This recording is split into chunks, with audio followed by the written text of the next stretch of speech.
Para todos a quienes, a ver, me incluyo, para todos quienes hemos reclamado alguna vez por el servicio de internet en nuestros domicilios, fundamentalmente después de la pandemia o durante la pandemia, el hecho de que la conectividad digital sea un derecho básico es un tema. Se acaba de publicar en el Diario Oficial la ley que consagra internet como servicio público. Para conversar de aquello estamos con Claudio Araya, que es subsecretario de Telecomunicaciones en nuestro país. ¿Cómo está, Claudio? Bienvenido. Muy buen día, Aldo. Muchas gracias por la invitación. ¿Qué significa esto? A ver, esto al final lo que viene a hacer es dar cuenta de una realidad, ¿no? Antes el servicio público de telecomunicaciones por excelencia era la telefonía, ¿ya? Y el internet se entendía como servicio complementario, algo anexo a la telefonía. La verdad es que esa realidad cambió hace un montón de tiempo y hoy día nos estamos encontrando con que la ley viene a reconocer ese cambio y a entender que el internet en sí solo es un derecho para las personas, y es un derecho para las personas por dos razones. Primero, porque las personas que quedan fuera de la conectividad digital quedan en una desventaja económica respecto a sus semejantes que sí están dentro. Y segundo, porque el país está perdiendo talento al no tener a todo el mundo arriba de la economía digital. Por lo tanto, como país nos conviene que todo el mundo se suba y es un tema de equidad también que todas las personas tengan derecho a subirse. Esta es una discusión de larga data, subsecretario. Viene del segundo gobierno de Michelle Bachelet, pero se reactiva durante la pandemia cuando vimos a niños que estaban asistiendo a clases, entre comillas, sobre el techo de su casa, porque era la única manera de que llegara y esas cosas. Pero es una larga aspiración política, ¿no?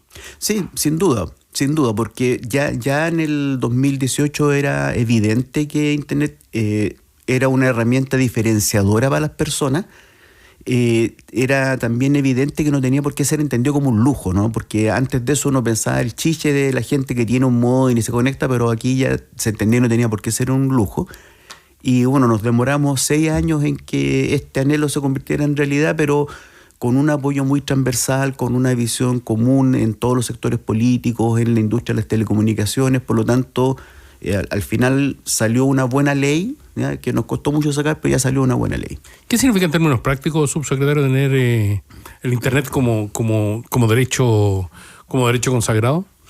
A ver, aquí hay la primera versión de la ley, por decirlo así, cuando era un proyecto de ley, era que a la lista de aquellos servicios reconocidos como servicio público de telecomunicaciones se agregaba Internet. Pero en el transcurrir fueron agregándose algunos elementos para que esto tuviera una expresión práctica. Entonces, por ejemplo, se generó una obligatoriedad de servicios dentro de las zonas de servicio. Entonces, cuando una empresa decide que va a dar servicio en una cierta zona y alguien que vive dentro de esa zona le pide servicio, no se lo puede negar. Porque hoy día uno se puede encontrar con una respuesta de sabe que no hay vacante, así que no insista. Ahora la respuesta sería, sabe que no hay vacante, pero en 6 meses tengo ampliada mi red, así que le voy a dar servicio igual. Eso es un cambio súper sustantivo, ¿no? Porque ya el no a secas no existe como respuesta, sino que si es que efectivamente la red no tiene la capacidad, hay un plazo para ampliarla. Si es que no tiene la cobertura, hay un plazo para extender la cobertura. Eso hasta antes de esta ley no existía y por lo tanto hoy día sí las personas pueden salir a decir yo tengo derecho a tener acceso a Internet porque vivo en una zona en la cual estas empresas dan servicio. Pucha, cuando hablamos de conectividad, antes lo hacíamos en términos del servicio telefónico, ahora en términos de Internet, en un país como el nuestro es re complicado. Hay muchas zonas rurales no solo muy lejanas, sino que además muy accidentadas desde el punto de vista geográfico, desde el punto de vista de la ubicación. ¿Cómo hacemos con eso? Tenemos distintas alternativas de solución. Primero, y quizás a propósito de esta imagen de los niños en los techos tratando de agarrar señal, ¿no? Quizás fuimos un poco complacientes en algún minuto en el sentido de que Chile desde hace muchos años va un poco a la delantera en la región respecto a conectividad digital y la pandemia nos dio un charchazo, nos dijo, oye, tu cobertura no era tan buena como tú creías, ¿ya? Hecho esta aclaración, es una materia en la cual se ha venido trabajando desde hace décadas y en esa materia hoy día Chile más del 94% de la población tiene acceso a alguna señal con Internet, ¿ya? Esto en el sector donde vive, quiero decir. Sin embargo, entendemos que hay zonas de sombra que se llaman, que son estas zonas donde la antena no alcanza a cubrir, ¿ya? Que esto lo vemos en muchas zonas rurales. Y ahí lo que tenemos como Estado son 2 instrumentos que nos permiten ir llevando señal a los lugares donde no hay. Uno de ellos son los concursos de espectro. Cuando se hace un concurso 5G, por ejemplo, ese concurso tiene implícito una lista de contraprestaciones y hay localidades a las cuales que no están siendo atendidas, que van a ser atendidas producto del concurso, porque se incorpora como obligación. Y el otro instrumento que tenemos es el Fondo de Desarrollo de las Telecomunicaciones, que lo que entrega es un subsidio para el despliegue de infraestructura para que lleguen a lugares que son comercialmente no atractivos. Con esos dos instrumentos se ha ido avanzando, sin embargo todavía nos queda pega pendiente, y ahora tenemos que ver cuáles son los instrumentos que siguen. Acabamos de adjudicar un segundo concurso de espectro 5G, que significa unas 60 localidades, pero además 1.500 kilómetros de rutas también alumbrados con señal. Y veremos si viene un tercer concurso o cómo a través del Fondo de Desarrollo potenciamos que llegue señal a más localidades todavía. Es una pega en la cual tenemos que seguir, entendiendo que la parte más gruesa, más grande ya está hecha. O sea, en todas las grandes ciudades, realmente más del 90% de la población donde vive tiene acceso a algún tipo de señal. Entonces tenemos que llegar a lo que nos falta, al 6% que nos falta, pero entendiendo que tenemos que ir a mirar también los otros aspectos de la brecha digital. Pues hay gente que no se conecta no porque no haya señal, ¿ya?, sino que no se conecta porque no tiene plata para pagar la cuenta o porque no sabe usar la tecnología. Entonces tenemos que también ir mirando esas otras dimensiones sin dejar de desplegar más infraestructura. Subsecretario Claudio Araya, quiero preguntar una cuestión que es técnica, pero que a la larga incide en la calidad de la señal que tenemos.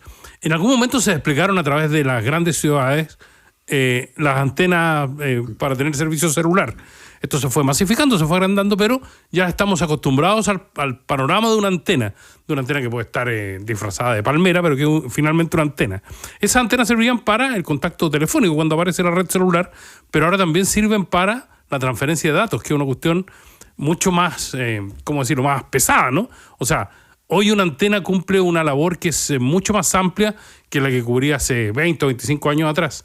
¿Estamos bien dotados en esa materia, no? En términos generales, sí. Siempre hay alguna discusión con la industria que le gustaría tener más facilidades para instalar más antenas, ¿ya? Sin embargo, yo creo que en términos generales, sí, la cobertura que hoy hay es buena. Tenemos suficiente espectro radioeléctrico, que es el insumo que usan las empresas móviles para dar servicios tanto de telefonía como de datos, ¿cierto? Ahí se les ha entregado espectro para que puedan mejorar el servicio sin instalar más antenas. Siempre esa es una ecuación que tienen que resolver. Yo puedo poner más antenas usando la misma cantidad de frecuencias que tengo asignadas, o se pueden asignar más frecuencias y con eso puedo crecer en cantidad de clientes o en calidad para los clientes sin meter más antenas. Cada empresa mete sus antenas, ¿no? Aquí no hay posibilidad de compartir antenas. Hoy día lo que se comparte son las torres, ¿cierto? Uno ve la torre, esa es la estructura que uno ve, y las paletitas rectangulares en la parte alta son las antenas. Bueno, las antenas no se comparten hoy día, pero sí se comparte la torre. O sea, hay empresas que se dedican solamente a instalar torres y les venden a Entel, Movistar, Claro, bueno, les arriendan pedazos de su torre. ¿El 5G que tenemos es 5G o no? Casi. Lo que marca mi teléfono, por ejemplo, que dice 5G, ¿es técnicamente un 5G? Es casi. Tiene una parte de 5G que es la parte de radio final. O sea, toda la comunicación entre su teléfono y la antena es una comunicación 5G. La parte hacia adentro está reutilizando infraestructura que viene de 4G.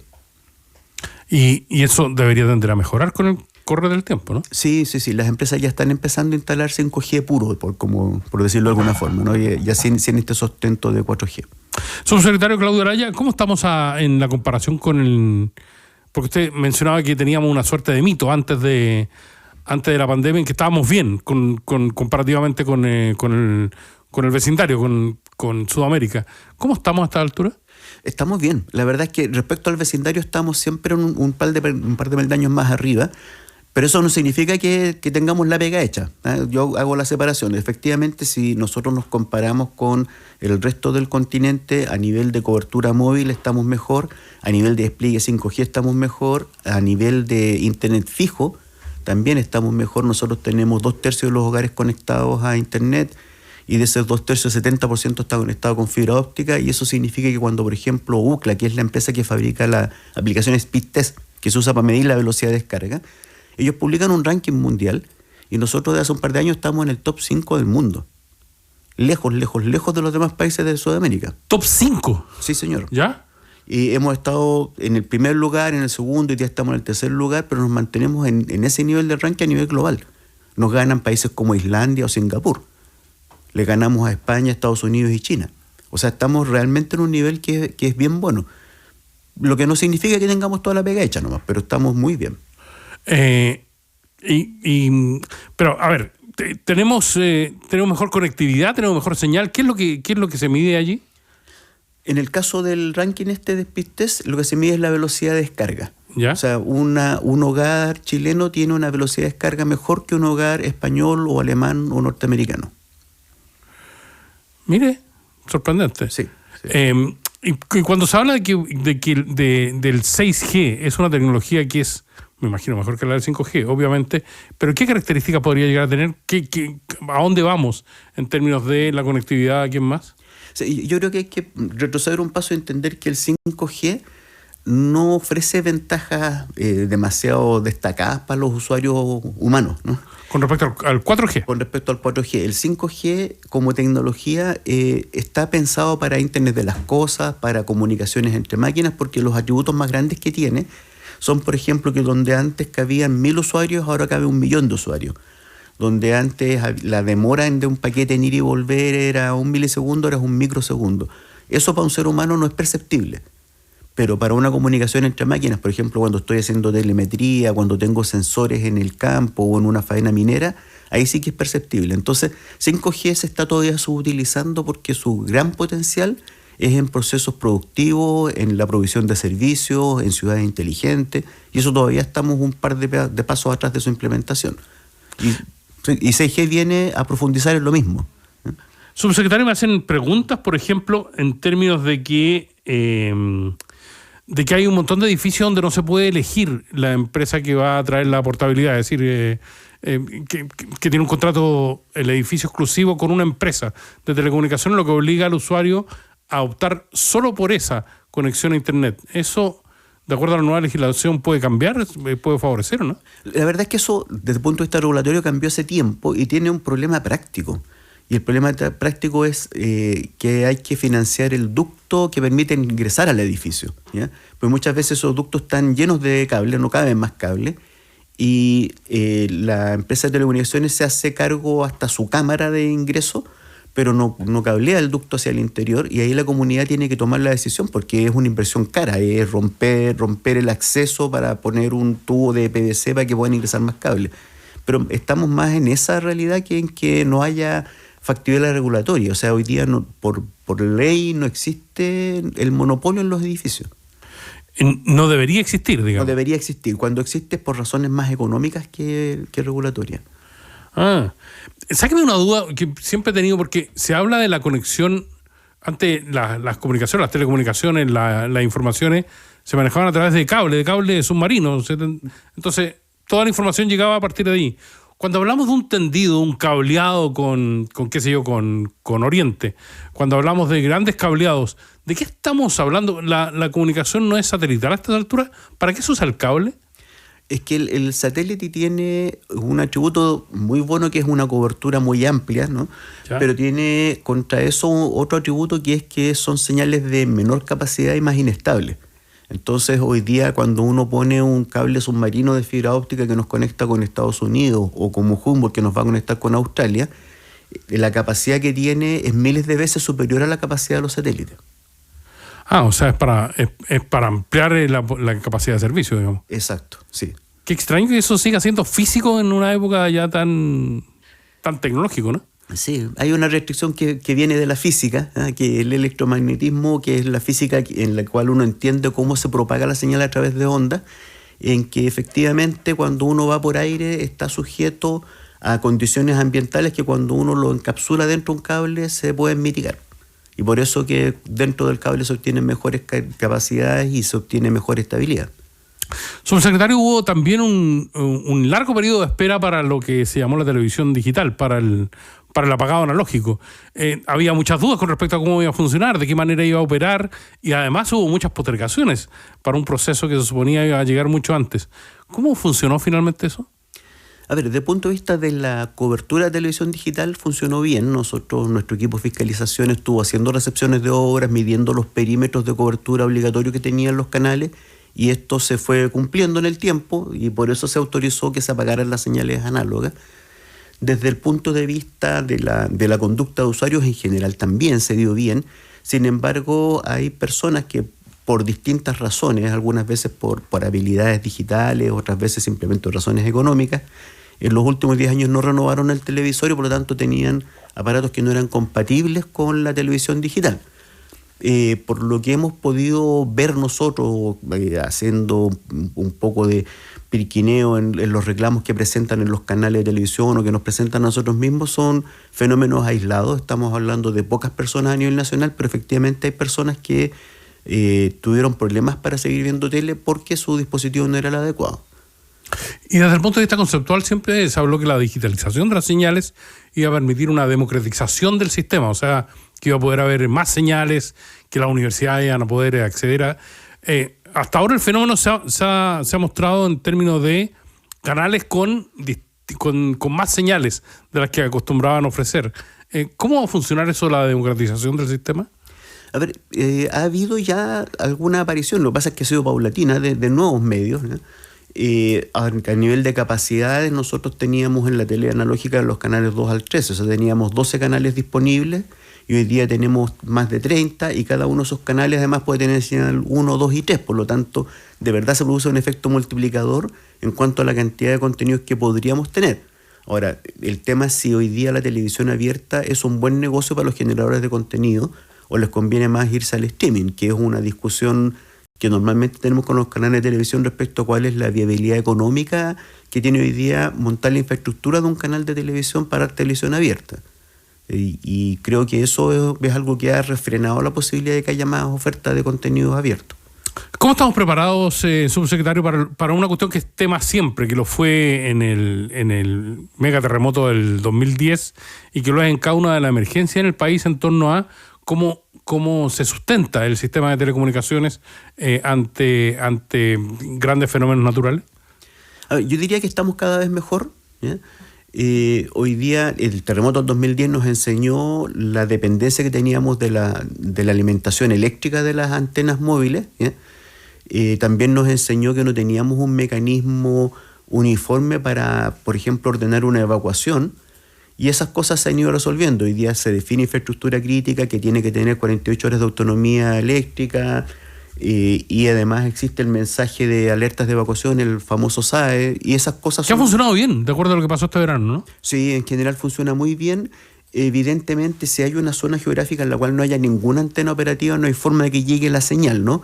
Pero en términos generales eso no ocurre, o ha ocurrido muy pocas veces, y el mensaje funciona. O sea, desde que Senapred ordena una evacuación hasta que los teléfonos de la zona evacuada reciben el mensaje de alerta, pasan un par de segundos. Eso no se podría lograr sin esta tecnología. Subsecretario Claudio Araya, nos preocupa muchísimo una noticia que ha estado en los medios en las últimas semanas en torno a los inhibidores de señal en los recintos carcelarios. Porque se señala que eso a rato funciona, pero que también opaca la señal para quienes son los vecinos. ¿Cuál es la evaluación? Porque eso ya está en marcha. ¿Cuál ha sido la evaluación? La verdad es que la evaluación técnica ha sido muy buena. Efectivamente, la tecnología que se implementó en Santiago 1 ha cumplido la expectativa. Lo decía el ministro Cordero hace unos días también, porque la tecnología nos permite no solo impedir que los reos que están en la cárcel puedan hacer llamadas telefónicas y desde ahí cometer sus estafas o organizar al crimen organizado, ¿no? Sino que además nos permite detectar teléfonos al interior de los recintos, y esto ha permitido que se hagan allanamientos muy, muy fructíferos, ¿no? Donde van a los sectores donde están estos teléfonos. ¿Muy focalizados? Sí, son focalizados. Ya. Entonces, en términos generales, la evaluación es buena. No es una tecnología que opere para el 100%, eso no existe hoy día, o mejor dicho, si quisiéramos que operara para el 100%, efectivamente estaríamos afectando a los vecinos, y hoy día se ha logrado cumplir con lo que se proyectaba sin generar afectaciones a los vecinos, excepto, y esto lo veía un periodista hace unas semanas atrás, que personas que tenían puestos de comercio en las veredas alrededor del recinto tenían interferencia. Pero los vecinos que habitan en los sectores aledaños no tienen esta interferencia hoy día. Entonces ha cumplido muy bien la expectativa. Subsecretario Claudio Araya, queremos agradecer la presencia hoy en País ADN para aclararnos todas estas dudas que surgen a partir de una cuestión que nos interesa a todos, que es estar conectados y tener el mejor servicio posible. Muy buen día, Aldo.